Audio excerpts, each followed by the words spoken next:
All right. Looks like we got some spinning wheels here. Let's see if we can bring in everybody else from Facebook. Just make sure I don't get the Colts people. I mean, they can watch us too, but there we go. And we're good. Yep. All right, guys. Welcome into Building the Broncos. Our time together finally after the draft, getting a chance to unwind, have a few days, not let emotions be the core behind everything that we're looking at. And it'll be fun to talk about this with you guys. Now, today, Nick is hanging out with his kid, which is great. Hopefully they're having a good time, maybe going for a little hike. So that means that you guys get the incredible pleasure of my good friend, Mr. Erick Trickel, joining me here today. So, Eric, how you been, buddy? I've been better after dealing with the draft and everything. I started to lose my voice yesterday.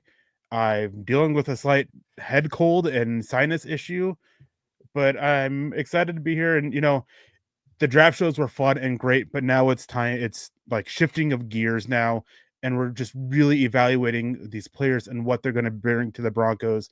And we can put aside the rest of the stuff to an extent about where they were drafted, whether the reaches and all that stuff, but kind of goes into the topic for today.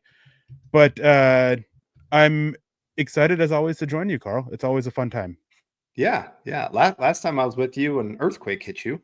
So we'll see if that happens again today. And of course, we got Papa Bear coming in with a $2 to start us off for the day, saying, "Good evening, Broncos country. Hashtag Let's go, Bo. Let's go, Papa Bear." Thank you very much for always being here, supporting us, even before we go live. Appreciate that. And I wanted to say hi to a few other people as we get going here. We got, of course, David Youngkin saying, "Evening. I don't think it was a reach, but what the heck do I know anyone?" We got Dylan coming in saying, "Sup, Broncos country. Make sure you hit that like button on the way in, share on all platforms, subscribe if you haven't already." Yeah, make sure you guys are out there doing that. And let's see, we got Jeff B saying, "Jags liked Harvey and Bryant. That doesn't make me feel any better about our draft." You know, you might be right, Jeff. Teams get this wrong all the time, obviously. I mean, Broncos, we can go through a long list of players that they busted on. Paxton Lynch, that one cost me big time. There's probably Shane Ray, you could say was a bust. I mean, he did help us win a Super Bowl, so we can't completely call him a bust. But there's plenty of names that we could think about. Carlos Henderson is one that I loved in the draft, and didn't work out for us. So, and I know you've got a long list of other guys you've loved that have not worked out either. And then you've had some sleepers that worked out great. So it's part of the draft process, that there's so many reasons a player works out or bust. It's hard to always figure it out. But thank you, Jeff, for tuning in. And we got Pro 16K fighting there with Jeff a little bit. Why, Jeff? And so appreciate that. And of course, the original Paul coming in, the OG saying, "Building the Broncos. Good evening, Eric and Carl." And hey, I did want to show something real quick. So my wife, for my birthday, Happy birthday, Carl, by the way. thank you. She got this for me. I'm sorry it's not you, Eric, Aw. but to commemorate us getting voted in as a top 10 podcast here. So that was quite the gift. She did a good job. She's like, "Hey, where was that at?" Like, she had my son ask me because he wanted to see, because he was like, "That's so cool that you got voted in there," and then find out that she was putting together a picture of it. So that was really cool to see. And we got Shiloh coming in with the $2 saying, "Eric hates comps, but Bryant is like skinny B. Marsh, Brandon Marshall." We'll find out. Yeah. I mean, Marshall wasn't the best athlete, but he did have good ability to get separation in short area ability. Had some of the best hands. He was kind of a weird one. He'd make the most ridiculous catches, and then sometimes he'd drop the easiest ones. You see a lot of guys that are out there like that, where if they have that full concentration on making the catch, they're coming down with it. But if they're trying to make an extra move, that's where they end up having a lot of their drops. So yeah, we'll see. I hope he is. That would be great for the Broncos if we got the next Brandon Marshall and have a true number one building for the future. Yeah, and with Brandon Marshall, I just pulled up his numbers, and obviously he was quite a bit bigger, and he was almost 30 pounds bigger. Brandon Marshall at the scouting combine came in at 229 pounds. ran a 4.53 40, which obviously is faster than the 4.61. But I did find out that with Pat Bryant, he has 100-meter in his history that he ran that translates to about a 4.53 40. Was a few years ago that he ran it, but just so that there is, possibility of some speed. And I've said it before. I think I said this yesterday morning when I was on with Nick, but when you look at the miles per hour on tape with Pat Bryant, it suggests that he can actually is a little bit faster than that 4.61 40, and that there was some disappointment in that 40 because teams were expecting him in the mid 4.5s. But I definitely can see a skinny Brandon Marshall in it when you watch his tape, just a little bit more reliable hands. So it's definitely interesting. And Brandon Marshall was a 4th-round pick, right? 4th, yeah, I think 4th or 5th. I think it was 4th. I can't remember exactly where he was picked, but it is it's one of those examples of, it's just a later pick that pans out, and part of the reason why you shouldn't write off picks just because it's not the guy that you necessarily wanted. For sure. I don't think many people were like, oh, we have to go get Brandon Marshall. He's a huge steal of the draft. And I think the same thing like Doomerville. I don't remember anybody talking about that guy being a huge steal when we got him. So there's always going to be that. I mean, you could call Vele from this last draft a huge steal of what he was able to do compared to a 7th rounder. And we got Michael Ronquillo coming in saying, good evening, Carl and Eric. I'm building the Broncos. Go Bo Broncos. Thank you very much there, Michael. Really appreciate that. And, I know you were hoping we might be taking a certain wide receiver from Arizona. He went much earlier than some people were predicting. And I was hoping he'd fall to 20 as well. But got there up to number 8. I think he's in a pretty good situation there. And I wish him all the luck. But thank you again, Michael, for being in here. Yeah, thank you, Michael. We appreciate that. And we got Jason coming in saying, what's up, Eric? I've come around on this draft. Ooh, there we go. See, sometimes it just takes a little hindsight. Get 24, 48 hours from the draft. I see the vision, and I'm excited. RJ, explosive run ability. Bryant, the slant god. Laugh out loud. And that's quite the defense that we got built in here.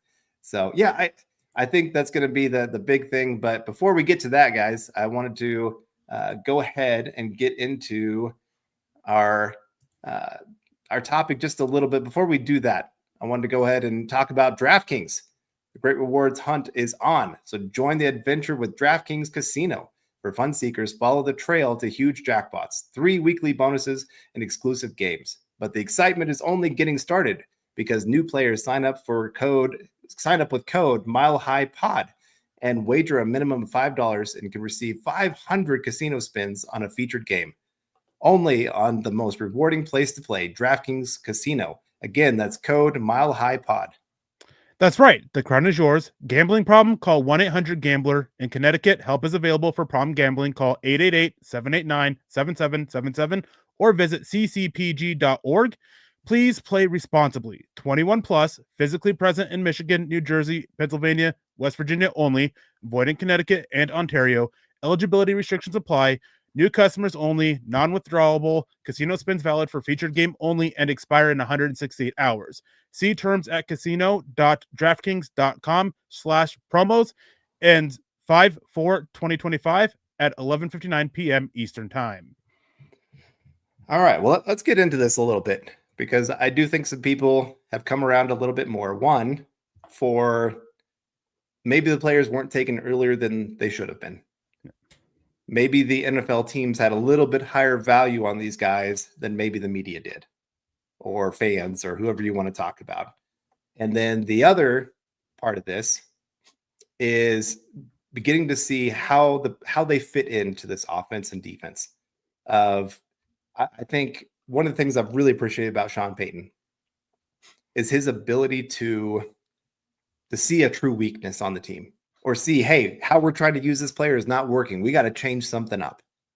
They don't just keep trying to do square peg, round hole, and just try to force it to work. And I think they were able to do a great job of looking at their roster and saying, hey, we lacked explosive runs this last year. And that really hurt our offense when teams didn't have to worry about a run going for 10, 15, 20 yards. And, when you're only picking up 2 to 3 yards on first down, it's already putting your offense behind the 8 ball at that point. And so I think with RJ Harvey, you're looking at that and going, okay, hey, this guy on a per play basis was the most explosive running back in this entire draft. You know, I know Genty had more than him, but Genty also had 140 plus more carries than him. Yeah. So that's a great thing there. And we're going to talk about Harvey and Bryant the most today, because those are the ones that were in the Athletic article. But Bryant, you know, when you look at what was going wrong with the pass game, those third and short and medium passes over the middle, there was nothing for the Broncos to do there. There was no consistency, and that's such a huge part of the Sean Payton offense. Somebody that can work from the slot, be a big guy, make the tough catches in traffic, also help in the run game, all those kind of things. And yeah, they're not going to be the guy that's going to be winning over the top. That's not going to be what Bryant's game is, but that's what you got Mims for. That's why he had a 92, 93-yard touchdown against the Browns. That's why you got Franklin, that hopefully can start catching passes. He gets open. He just doesn't always come down with them. So, like I said, you see that of them going, hey, these were two big weaknesses in our offense. And teams didn't have to worry about this. Now, with these two guys, you hope that means the teams are going to have to go, okay, here we go. What are they doing? Is this going to be a giant run? Is this going to be them passing over the middle? What's it going to be? Is that how you're kind of seeing it too? Yeah, and it's just the thing of, like, when you look at the Broncos with talking about Pat Bryant, is how he helps. He also does help the vertical game. He's not going to be the guy challenging deep, but he's going to change the way that defenses have to play to an extent because of his reliability underneath, over the middle, and on the intermediate. Before, the Broncos or defenses were kind of cheat a little bit because they didn't have to respect that underneath receiver, because Devon Bailey hadn't earned it yet. Cortland Sutton was hit or miss, and he always, he drew the respect for just being the top guy, but he didn't have that guy opposite him. So they were able to cheat a little bit and help take away those deeper routes from Franklin and Mims, because they were able to, cheat that safety back a little bit and give up a little bit underneath, just because, again, they didn't have that reliability down there. Pat Bryant brings that reliability, and hopefully it's able to translate on the field. We haven't seen it yet, so hopefully it translates onto the field, and it forces teams to kind of change the way that they're playing him. And one thing too with Pat Bryant is he was one of 9 receivers this past season to have over 3 yards per route run against man and zone coverage that entered the NFL draft. Or sorry, over 2.5 yards, and he was one of 2 over 3 yards per route run against that. It doesn't matter what coverage he's facing against, he just finds a way to win. And a lot of that comes with him using his body to, stack, kind of box out the corner, to stack corners on his hip, to out leverage them. He uses that size, which some of the other receivers that people are wanting, they kind of struggle with that, or they excelled only in finding the soft spot in zone. And Bryant, again, is going to help there. And then RJ Harvey, just that threat of explosiveness, that's going to change the way defenses can play against the Broncos, because they have to respect the run against them a little bit more. And Sean Payton's only drafted 3 running backs in the top 100. All of them have been major hits for him. He knows what he's looking for, and he finds a way to make them work. Could Harvey miss? Sure, of course. Every draft pick has a chance to miss. But Sean Payton put his stamp on the guy, that he is who he wanted for his offense at that point. And the track record speaks for itself. Sean Payton's has made it work with these types of guys before. And I fully expect that with RJ Harvey. Even though there are some concerns to his game, he is 1A for this season. Yeah, for sure. And I think this is why, like I said, other teams are looking for this too. They recognize the importance of it. And so kind of our main topic today, the Athletic put out there that the Jaguars really wanted RJ Harvey. And I think they had pick 70, if I remember right. So they were just hoping that he would fall there about 10 picks later. And their GM walked out of the room and went to go get a snack, fully expecting, hey, when I come back, we're going to go draft RJ Harvey. And somebody found him in the hallway and said, hey, our guy just went. And he was like, who got him? And they said, well, the Denver Broncos. And I'm not sure what I'm allowed to say on here, but not the word he used. Yeah. He pretty much, let's just say, he said, those jerks. And he was really, really upset because he wanted RJ Harvey. So this idea that he was going to make it like, oh, they took him a round or 2 early, it's not true. There was going to be another team go ahead and take him. And same thing with Bryant. There were teams pretty quick after the Broncos that were ready to take him. And just because they weren't big names in the media that they were talking about, all those kind of things. And, Bryant especially didn't put up the biggest stats you see from a wide receiver.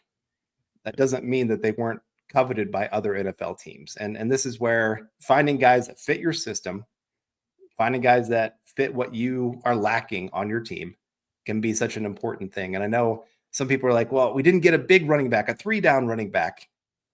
Well, sometimes finding a bigger running back can be a lot easier than finding an explosive running back. No. And there's only a handful of those kind of guys that are real, true impact guys on a per carry basis that can go out there and make it that kind of difference. So I think that's why RJ Harvey was the kind of guy that they wanted to go after. Yeah, and I said it on Saturday that there were teams after the Broncos. I can't remember if I named the Jaguars specifically or any team specifically that were looking at RJ Harvey. They were wanting RJ Harvey there at 70. They were one of the teams that I was at least alluding to, and now we have the Mike Silver with his reporting being in the Jaguars war room, saying that their pick at 70 came down to two players, RJ Harvey and Ashton Gilletti. Neither one of them ended up being there for them, so they took the absolutely mind-boggling trade from the Detroit Lions for Isaac Teslaw, who I loved, but that was a reach for them, a bigger reach than Pat Bryant, according to the consensus board anyways, as well as not factoring the trade up. But I digress, is there were teams that were wanting RJ Harvey. He wasn't going to make it to where the Broncos were sitting to 74. And I understand that you were wanting that teams were wanting other players. That Caleb Johnson was, available, and a lot of people were wanting Caleb Johnson. A lot of people were still a little bit stung by the fact that Denver passed on Omarion Hampton, that they didn't trade up for Travion Henderson or Quinshon Judkins, but the Broncos were in this. They were wanting a more explosive back. That's what they're looking for more than anything, because they do still believe in Audric Estime. And I understand that a lot of us don't. And I'm not entirely sold on him being, the power back, the short yardage back for the Broncos, but time remains to be seen. He is still relatively young. I think he's only 21 or is about to turn 22, one of the two, which still puts him at 21, but and that he still has a lot of growth that he can do and a lot of development to do.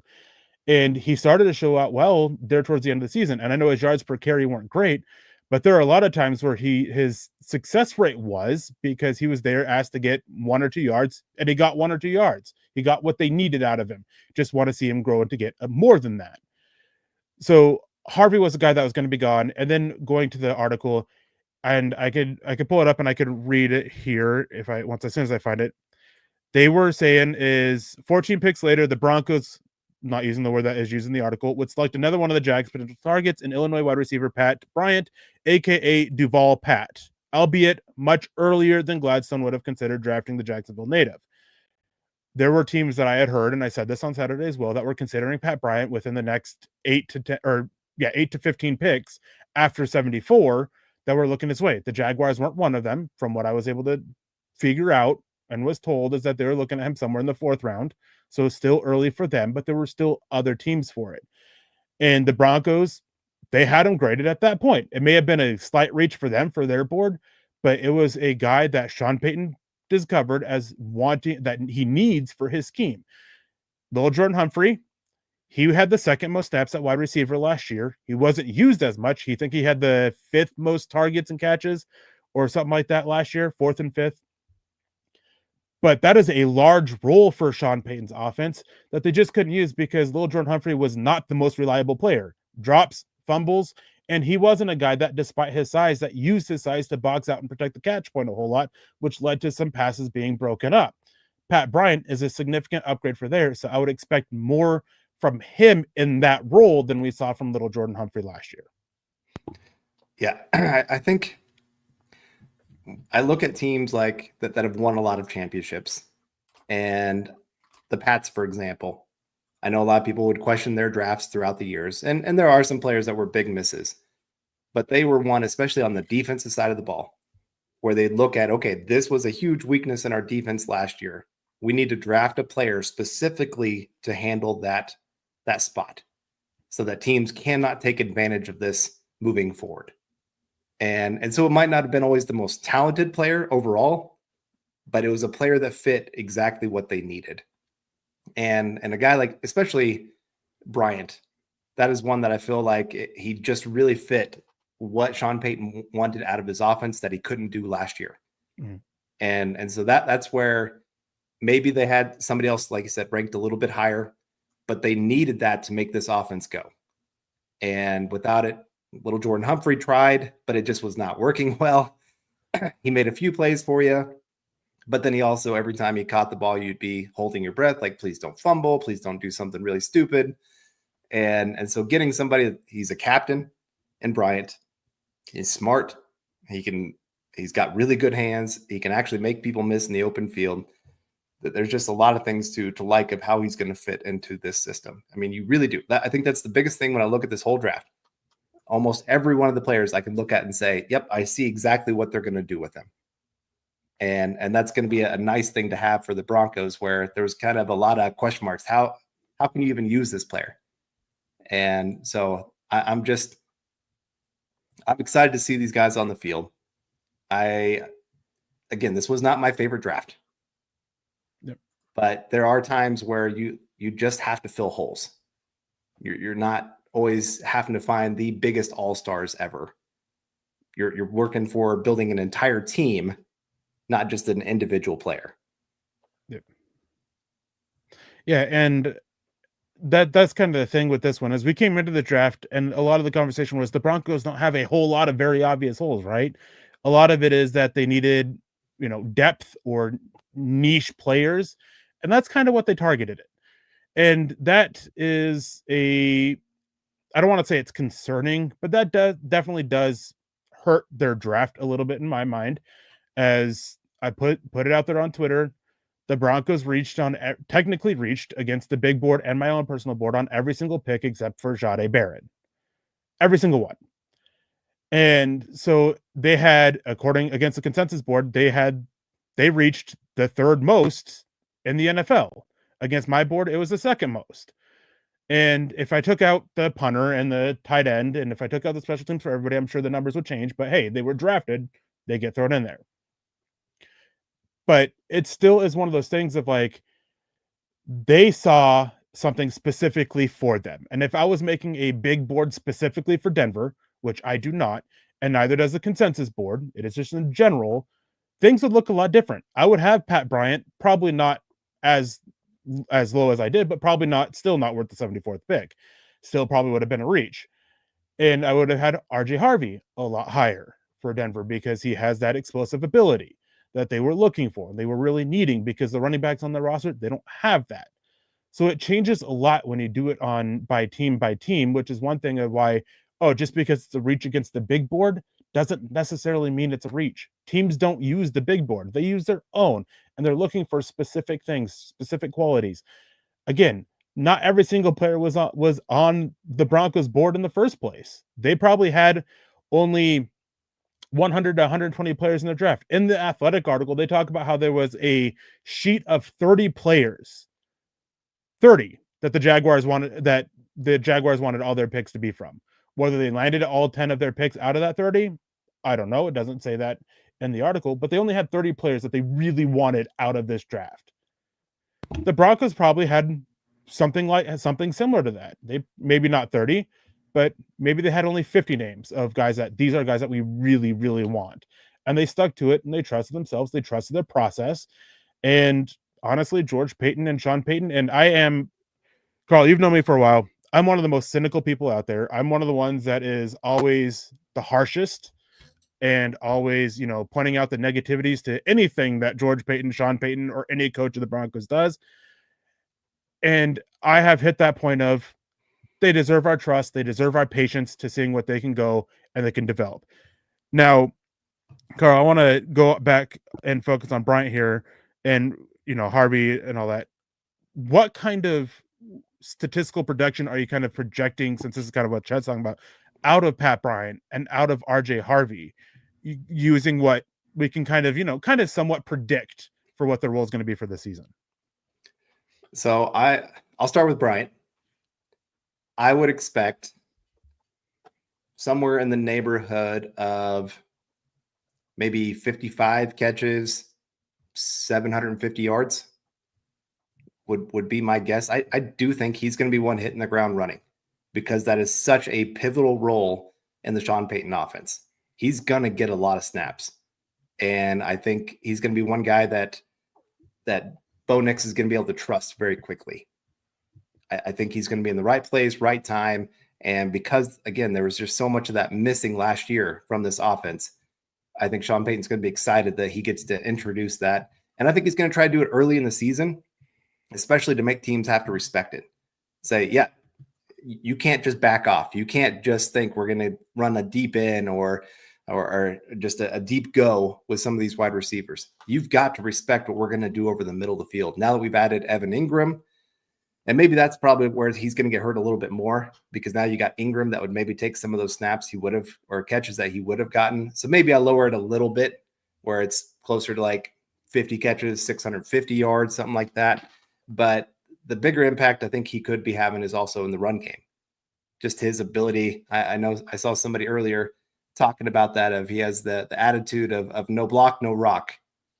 And so he understands that's a big part of his game right now. He's got to go in there and prove to them that he deserves to be on the field during the run plays to be able to be on there during the pass plays. So I love that about him. And yeah, Jason Body said, no block, no rock. I love his attitude. He's going to be a fan favorite in short order, in my opinion. I agree. I think he's going to make some of those tough catches. You're going to see him on those third down plays, 3rd and 5, and he's hitting that slant route. And it's a nice play for the Broncos. They missed so many of those last year, not because Bo Nix was inaccurate, but because receivers just couldn't come down with it. They were going to be tough catches, but they still should have been caught. So I think that's part of it. And RJ Harvey, I really do think he's actually going to get a lot more carries than people realize. He is not just he's not just a fast guy. He's not just the change of pace guy. I think he's really going to be truly the featured running back. I do think he'll have the most carries, even more than Estime or whoever they bring in to be their bigger back. So I would expect that he's probably going to be right at 1,000 yards rushing. And I would be willing to say 400, 450 yards receiving in this upcoming season. So about 1,400, 1,500 all-purpose yards as a rookie. Sean Payton's going to want to hit the ground running with this kid. And he's going to Sean Payton, he's got that ego that he's like, I want to prove everybody else wrong. I'm going to show you that I was right when nobody else was. And I really feel like RJ Harvey is that guy that he's going to make sure everyone knows he did right by this kid. Are you close to those numbers? Are you higher, lower? Where are you at? I'm pretty much right there with you with Harvey. I mean, when you go back and look at, you can look at stats and kind of, get some kind of a estimate as to what they're getting. Javonte Williams, 146 attempts, 542 rushing yards. He's now gone. I think Harvey will also cut into Jaleel McLaughlin's 115 carries. I think that that McLaughlin's probably they want to keep him sub 80 carries on the season, a very limited role for him. Estime is going to help cut into that a little bit. I don't think they're going to be utilizing Marvin Mims as much, even though he only had 15 carries. But right. It's just one of those things that I think they're going to want to run the ball a little bit more. So I think that between 175, 200 carries is where we'll find Harvey. And I don't think he'll hit 1,000 yards, but somewhere right around 800 to 900 receiving or rushing yards, and then another 300 to 400 receiving. So I think 12 to 1,300 total scrimmage yards from there, with probably right around 8, 9, 10 total touchdowns. Pat Bryant's a little bit more interesting to try to project a little bit because Javonte Williams, there's 54 receptions gone. You have Lil Jordan Humphrey, there's 31 receptions gone. Jaleel McLaughlin, 25 receptions. Probably not going to be looking at him as a receiver because they are really disappointed in him as a receiver. Lucas Kroll, 23 receptions. Adam Trotman, 21. Josh Reynolds had 19 on the season. But you did bring in Evan Ingram. Evan Ingram's going to catch a lot of those.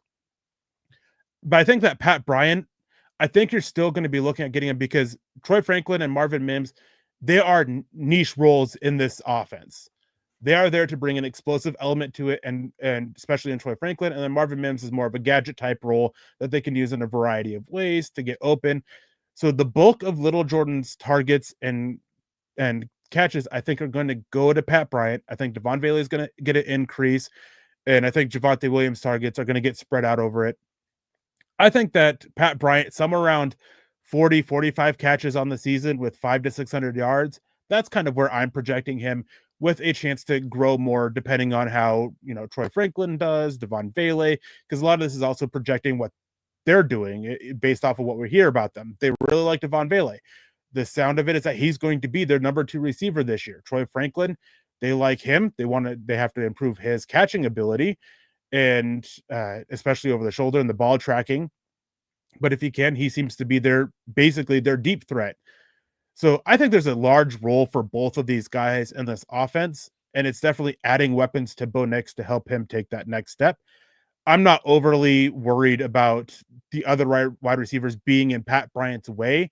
I think he's going to come in, pick things up quickly, praise for his football IQ, praise for his maturity, praise for his leadership, praise for all these things that are going to help him see the field, plus the physicality, the blocking, being able to fill that specific role that that Sean Payton loves, that he hasn't really been able to fill outside of Lil Jordan Humphrey doing a terrible job at attempting to fill it.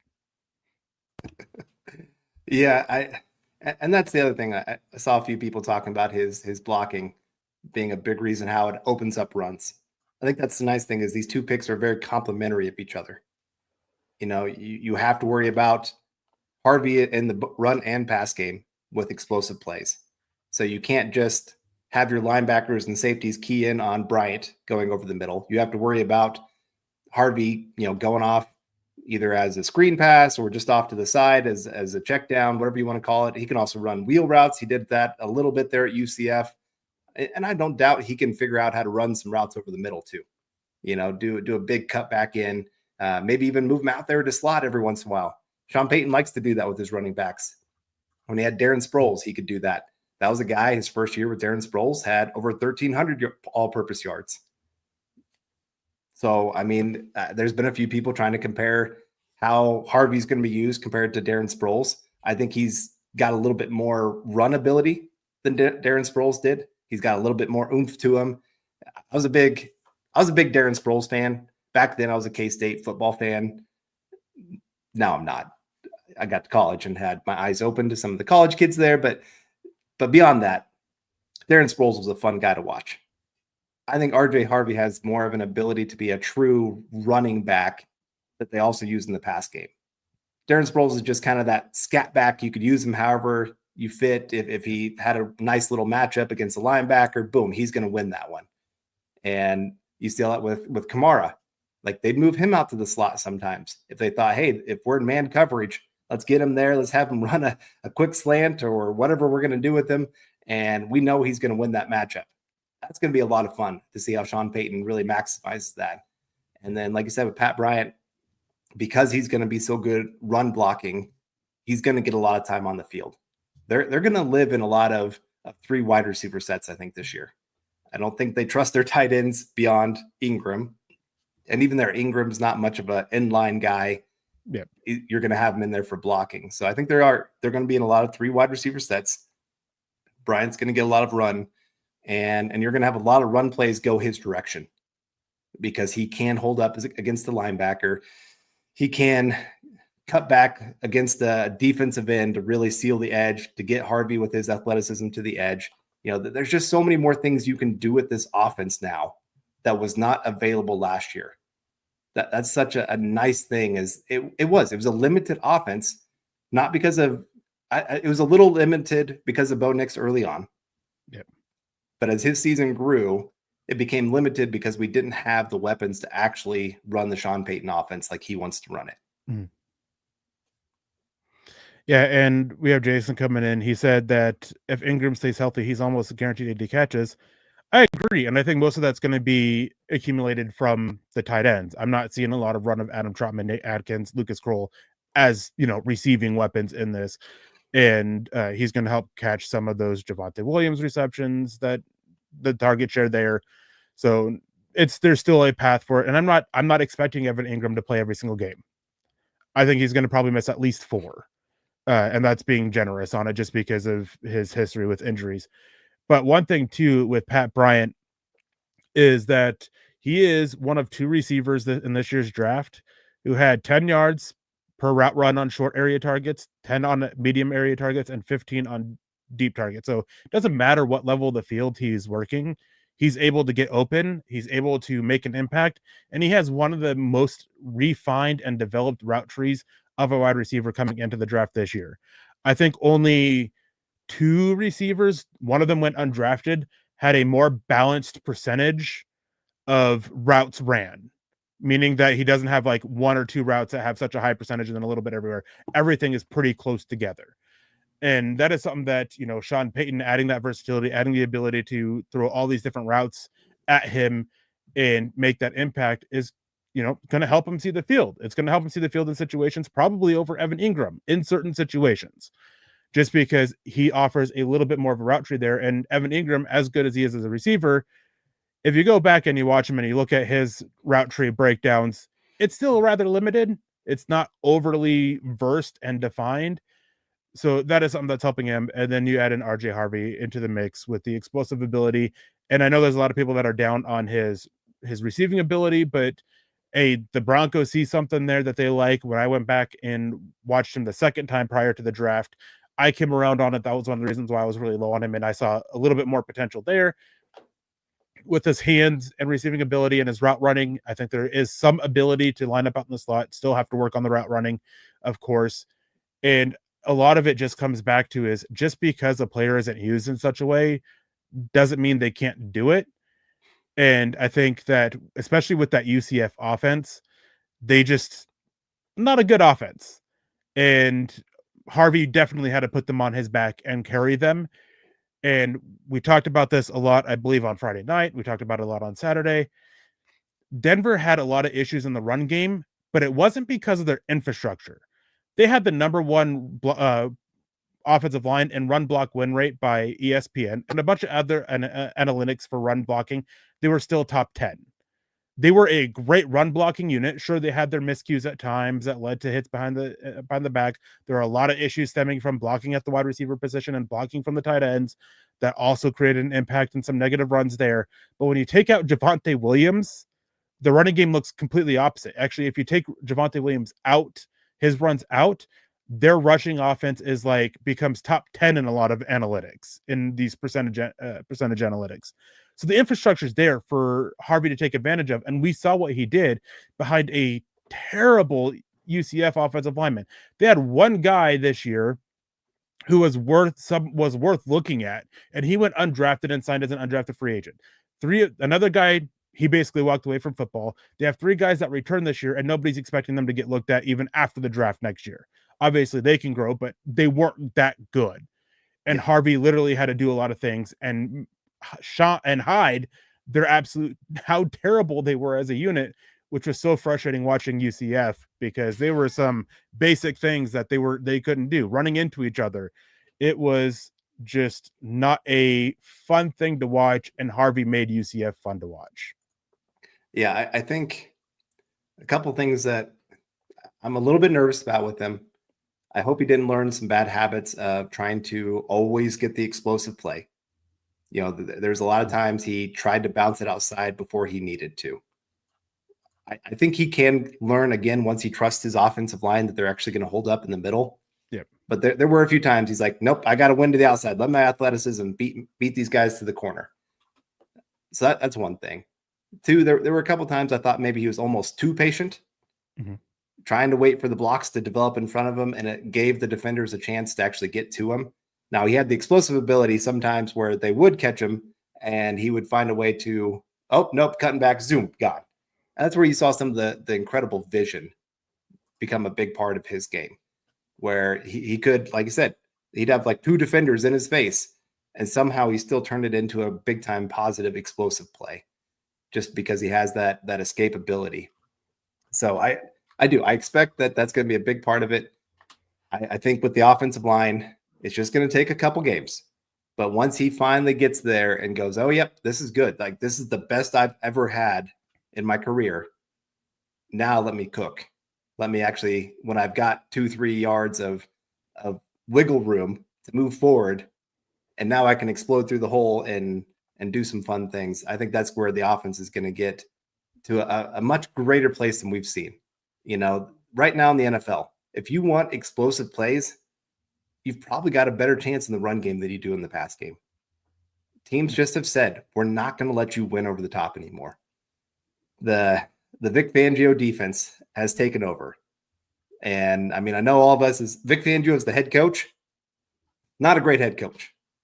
But Vic Fangio, the scheme is some of the best work in the NFL. And it's just set up to beat all these great quarterbacks when you think of Patrick Mahomes, Josh Allen, Lamar Jackson, all those kind of guys. But we've got Shiloh coming back in saying, is Savion Jones on the Malik Jackson timeline? Well, I mean, that does make some sense where you're just trying to build him up over time. And I'd say most defensive linemen, unless you're taken as one of those top 10 guys, you kind of expect this is going to be a little bit more of how you're going to have to function in the NFL. This is I would say one of the 3 or 4 hardest positions to make the transition from college to the NFL. I mean, we're talking college offensive linemen, a lot of them that you're going to face probably closer to the 290, 295 range, and not as strong, not as fast. And you can find matchups because there's not many great offensive linemen in college, and there's not many great offensive linemen in the NFL. But you get to the NFL, and you got these grown men that have another 25 pounds. They know what they're doing a little bit more. They've got that NFL coaching. It just takes a second to really make that adjustment. You're not going to be stronger than the guy across from you most of the time.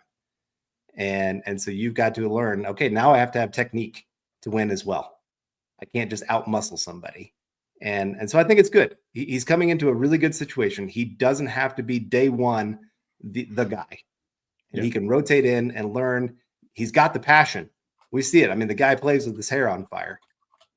But now he's got to learn the technique. He's got to learn when to use that passion. You know, there's times where you just got to be a little bit slower. Otherwise, teams are going to take advantage of your aggressiveness and say, yep, we're going to let you shoot this gap, and then we're just going to run right to the other gap. So I think he's in a great situation. He'll have a year or two to develop. And by that point, you're really hoping he can become that next great star on the defensive line. Yeah, and one thing with Malik Jackson is he did almost nothing as, in his rookie year. So Savion Jones, he's coming in with a lot more to play right now.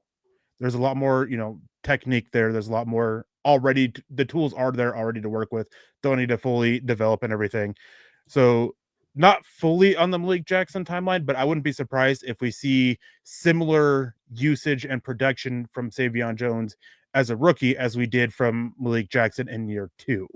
And then going from there, and hopefully he's able to be ready to start for Jones is ready to start in year 2 next year, because it likely means that John Franklin Myers is on his way out the door. The odds of them wanting to pay him $20+ million when they have Savion Jones in the wings and having to pay Zach Allen, there's no question they have to pay Zach Allen because his contract voids. But there are a lot of similarities here between Savion Jones and Malik Jackson. And as much as I hate comparisons, Shiloh, you mentioning that, I just started to, think back to Malik Jackson and my evaluation of him way back when, and Savion Jones. And there's a lot of similarities there between the two. Malik Jackson, he had a little more clear, defined role right away, as in he was very clearly a 3-4 end. Savion Jones, there is some of that stand-up ability. I don't think he's going to do it a whole lot outside of very obvious running situations. Like it's 3rd and 2 and they're looking like they're going to run, just to add a little bit more size up front. And so I really like Savion Jones, and I do like, throwing Malik Jackson out there to an extent when it comes to Jones. And someone we do like here is Kenny coming in with some stars saying, good evening, fellas. Who do you think has more pressure on them this year, Sean Payton's young offense or Vance Joseph's defense with all pros at every level? The Kansas guys, great show as always. Hey, always love seeing a fellow Kansan. And that's great to see. But Vance Joseph, by far. Sean Payton's not getting fired anytime soon. But if Vance Joseph can't produce with this defense, if they're not top 10 with the talent, unless there's injuries, and you're kind of like, okay, yeah, I understand. This guy went down. I'm thinking like Detroit last year, where over half their defense was gone by the end of the season. If they're all starting and they can't produce a top 10 defense, Vance Joseph has messed up. I always think of the Jack Del Rio defense in 2014. Yeah. Same players in 2015 for the most part. And that becomes one of the most historic defenses in NFL history. 2014, he got lazy. Is the best way I can describe it. He pretty much just said, our 11 are better than your 11. We're not going to do anything fancy. I'm playing man coverage most of the game because I got Talib, I got Chris Harris, I got these pass rushers. This is what we're doing. And against most teams, that can be okay. But when they got to the playoffs, and then was that the year that they got beat by the Colts in the first round or something like that, or divisional round? I can't remember. So. Yeah, I think so. And most of the coaches were like leaving for other jobs anyway at that point. They really just weren't focused on that game. That's how I'd feel about Vance Joseph if he can't produce a top 10 defense with these players. Yeah. Sorry, just some of the stuff that's going on in the chat. Just to throw this out there, I've never blocked anybody for disagreeing with me. If I've ever blocked somebody, it's because they've crossed the line with insults or promoting stuff that they shouldn't, or saying things they shouldn't. That's the only reason why I've ever blocked somebody. I've only ever blocked people like twice in my life. So if you've been blocked, it's been somebody else, not me. And as Todd and Jason are saying, is if I disagreed people for blocking, they would have been blocked long ago. If I block people for disagreeing, I would have blocked Nick years ago. Nick's always disagreeing with me for some odd reason. But thanks guys for jumping in and all that. But it's a interesting thing. And with Savion Jones and all this and the Vic Fangio defense, the NFL is kind of it's a copycat league, right? We hear that a lot. It's a copycat league. Vance Joseph defense was, it's the star in the league, so every team wants to do it now. And one of the keys to that is having a lot of versatility in your guys that can do a lot of different things. Jahdae Barron, he brings that versatility to the back end. You have Q Robinson, who brings a little bit of versatility to it. I don't think he's going to end up as an off-ball linebacker, even though there was a report Saturday, not long after he was drafted. I can't remember who it was that said it, that said they expect him to move to off-ball. I think we're going to see him in a Drew Sanders rookie year type role, right? Working off the edge in certain situations or mugging the A gap in other situations. Just in that kind of role. Savion Jones, he brings the versatility up and down the defensive line. And then, so you have all this versatility at different levels of the defense. I mean, and then you get Drake Greenlaw in and Talanoa Hufanga. And this was a point that I was trying to make on Saturday as well, is I don't see how people can say the defense or this team in general got worse. They got a lot better. And so I'm expecting big things of the Broncos this year. And, Sean Payton, when he came in, sorry, I'm a little scatterbrained here, but Sean Payton, when he came in as the head coach, who was the guy that he wanted the most as his defense coordinator? Right? Vic Fangio. It was Vic Fangio. Vic Fangio turned him down because he didn't think that it would be okay for him to return to Denver after a year of being away after being fired as the head coach. He loves that scheme, and he's kind of trying to get something like that out of Vance Joseph, while still allowing Vance Joseph to be his own defense coordinator. And Vance Joseph, even in his scheme, he loves the versatility with his guys. Hasn't always worked out, so fingers crossed it works out here in Denver. But they added a lot of pieces that fit both what Sean Payton's looking for in the defense, even though he's a little bit more hands-off, and still not all the way hands-off, and then what Vance Joseph likes. So I like the defensive picks, and it is funny to me is that Pat Bryant gets hate for, being a reach. Q Robinson was almost as big of a reach as Pat Bryant is, and everybody's fine with that pick. Yeah, I think probably part of that is just the potential because of his athleticism. Yeah. And we got Kenny coming and saying, don't forget about the Crawshaw train here, Eric. You got to love the punters. They're people too. But no, it's punter is always one of those positions. Like, it's one of the few places that you could find. Let's say you have an injury. There's still a punter out there that can come in and produce for you on the market. There's only 32 positions. There's more punters than that can step in and do something. So I don't mind Crawshaw. I mean, I think he is a good punter. I'm not going to sit here and say like, oh yeah, I watched every one of his punts in college.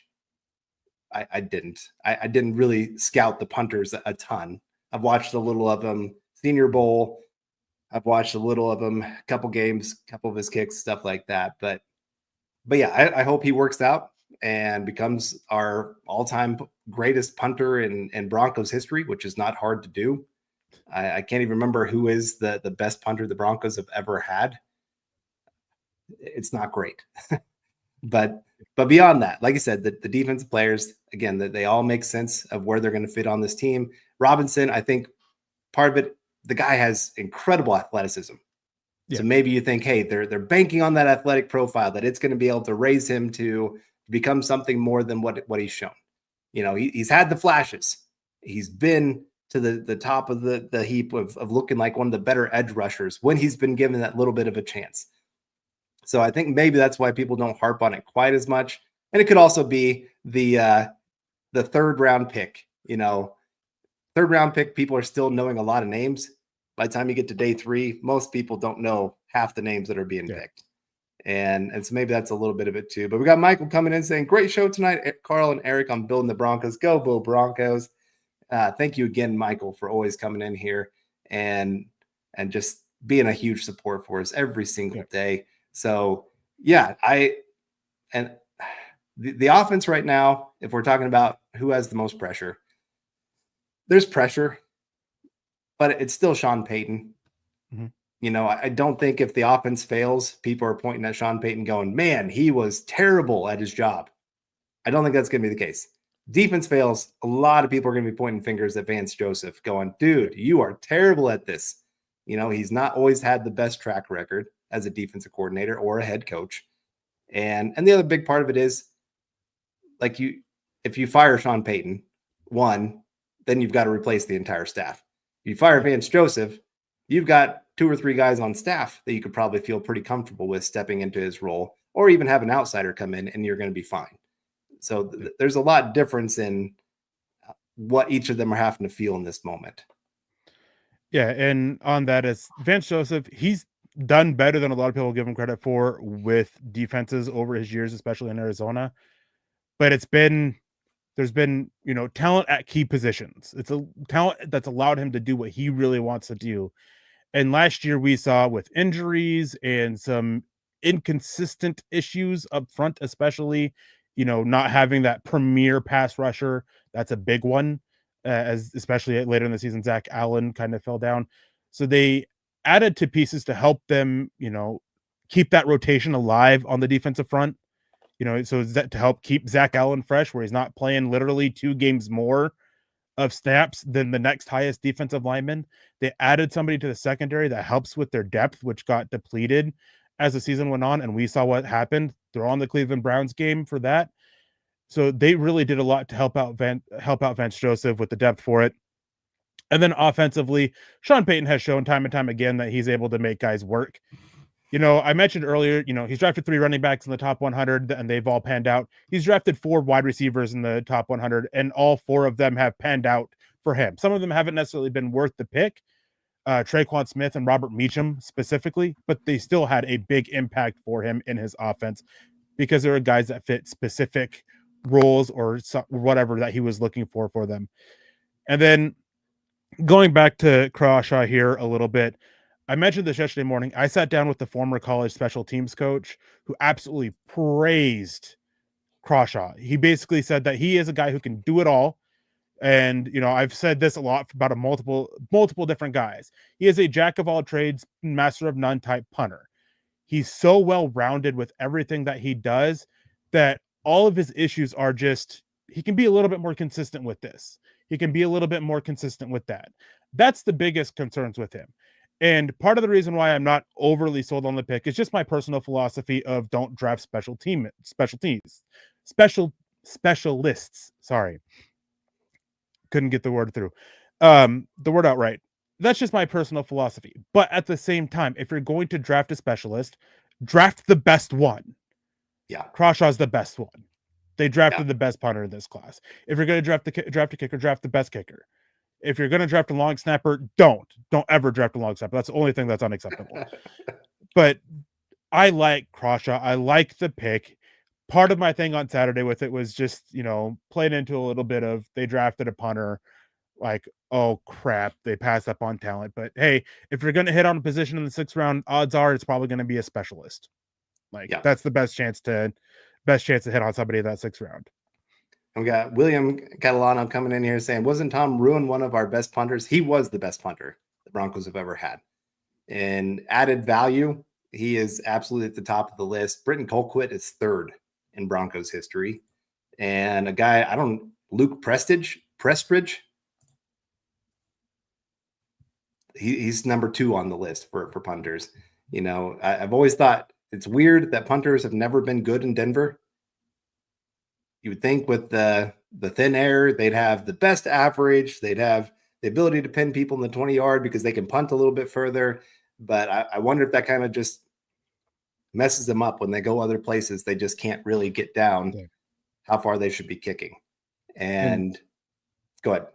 I was just going to say, kind of change the topic about Todd Ossendorf saying Jason Elam is our best kicker. I have a really cool story about Jason Elam. Got to meet him once. One of my high school teachers, he also coached soccer, and Jason Elam would come down and help him coach soccer at the high school.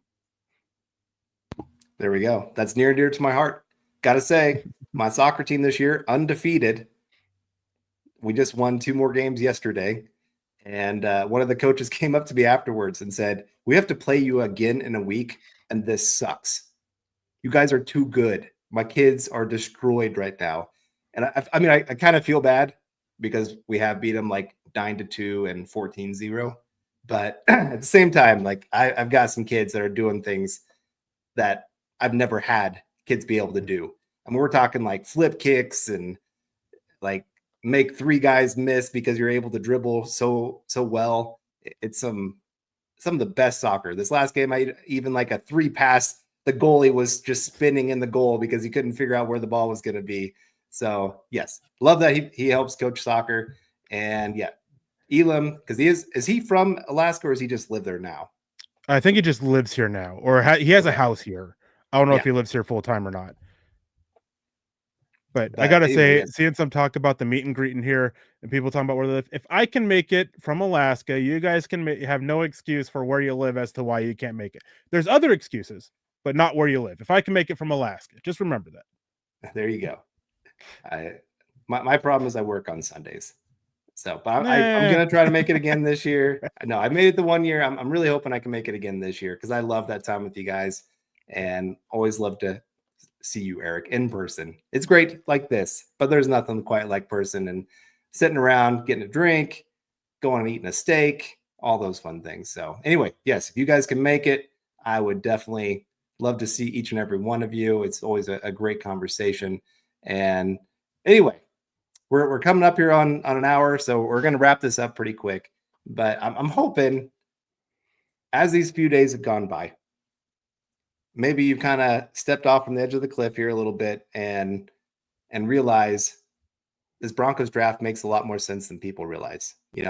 Yes, you're going to have guys like Mel Kiper and Daniel Jeremiah and all those kind of guys. And Eric's even said, like, his big board, some of these were reaches compared to the consensus of where they should have gone. But for the Broncos and what they needed, these guys fit so many of the weaknesses of last year. And I really do think at the end of the day, this isn't going to be a draft other than maybe Barron that's going to produce a true big-time star, multiple Pro Bowls, everybody talking about him are they borderline Hall of Fame, those kind of things. I don't think that's going to be that kind of draft. But this is that lunch pail. These are the kind of guys that make the difference, that get you over the top, that take you from borderline playoff team to borderline Super Bowl team. And that's what the Broncos needed. They've already made the playoffs.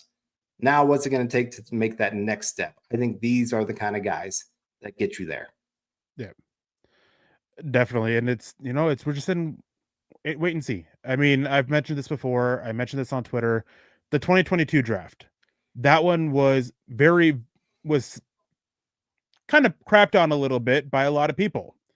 The Broncos had one of the worst boards. They reached a lot against the consensus board in the 2022 draft. And it was, one of the worst drafts by a lot of people. 3 years later, it's probably one of the top 10. I'm not sure I would say it's the best in the AFC West, but it's second best compared to what a lot of people felt was the worst in the AFC West. So it takes time and all that.